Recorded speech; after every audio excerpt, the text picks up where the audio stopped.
আসসালামু আলাইকুম। তুলে ধরবো। সত্যি কথা বলতে আমরা অনেকেই অনেক কিছু জানি না একটা জিনিস মিস করতে চলেছি।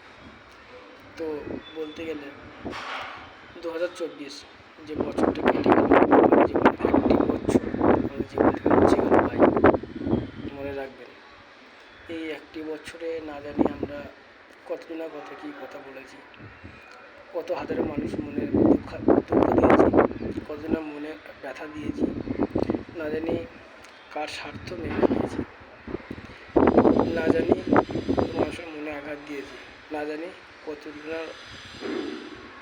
কী পেরিয়ে নিয়েছি, একটা বলবে না, না জানি আমরা কার কতদিন হক পেরিয়ে নিয়েছি।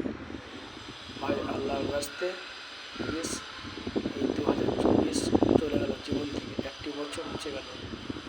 আসছে আমাদের সামনে 2025, তাকে স্বাগতম জানাই।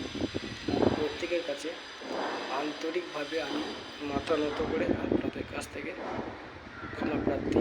না জানি এই একটি বছর আমি আপনাদের সাথে আছি, প্রায় 7 মাস হয়ে গেল। ফেসবুকে কত ঝগড়া ঝামেলা, অশান্তি, রাগারাগি, যদি কোনো কথা বলে কার মনে দুঃখ দিয়ে থেকে অন্তর থেকে আমি অন্তরের অন্তঃস্থল থেকে আপনাদের জন্য ক্ষমা প্রার্থী চাইছি।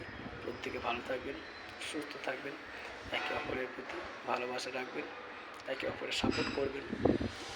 তাহলে আশা করি সবাই প্রত্যেকে সামনের দিকে এগিয়ে যায়। আসুন সামনের বছরটা যেন আমাদের জীবনটা শুভ হোক, প্রত্যেকের কাছে শুভ হোক। সামনে 2025কে স্যালুট জানাই। আর আমার দেশ প্রেমী ভাইদের, প্রত্যেক ফেসবুক প্রেমী ভাইদেরকে কাছে প্রত্যেক সোশ্যাল মিডিয়ার দিকটা অ্যাকচুয়ালি প্রত্যেকের কাছে আন্তরিক শুভেচ্ছা, অভিনন্দন।